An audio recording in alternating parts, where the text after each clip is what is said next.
The tears were falling in record number. I hated that I couldn't stop them.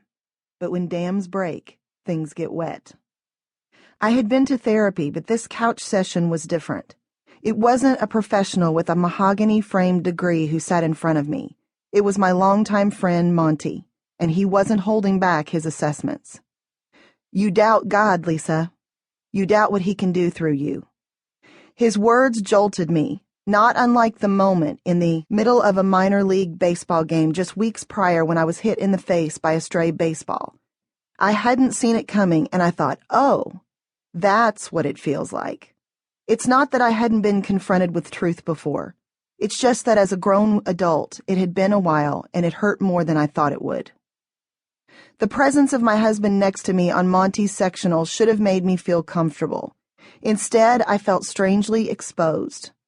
Monty was a mentor to both of us, and we had been vulnerable with him before. But I didn't want my ugly, private thoughts pulled out, being laid bare in front of anyone. The truth is, I still wanted them not to be true. If I didn't give them a platform, maybe they could continue to live behind the curtain. But Monty had outed them for me, here in his living room, and I couldn't cram them back in. My husband and I had flown across the United States to vacation in a place where we could also spend time with Monty and his wife. But this confrontation was more than I had bargained for, and I found myself wondering if the trip itinerary should be dusted for the fingerprints of God. My dam broke that day, releasing a flood of tears down onto Monty's corduroy couch. But it was because of much more than my embarrassment from the exposure.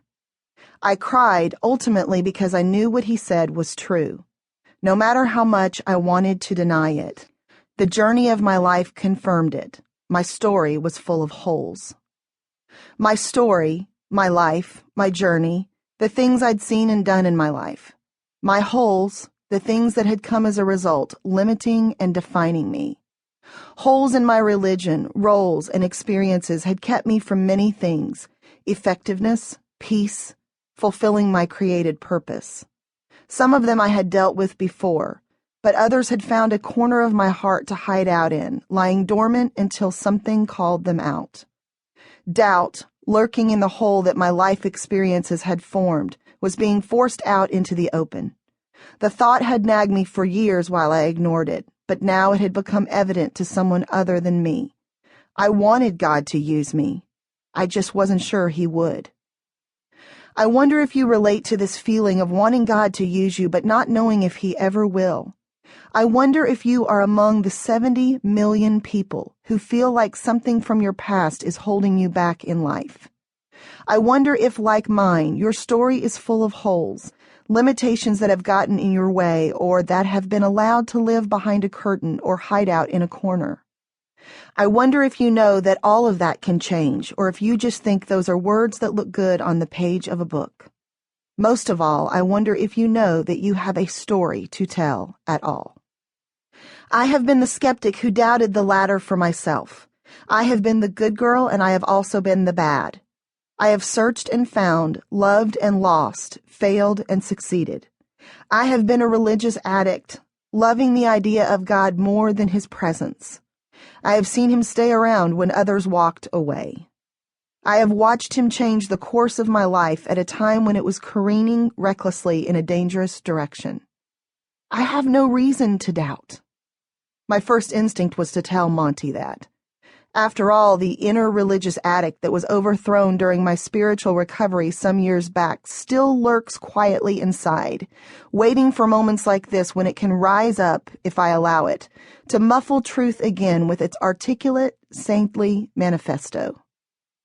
But I was weary of that mess, that private place that feared soul exposure.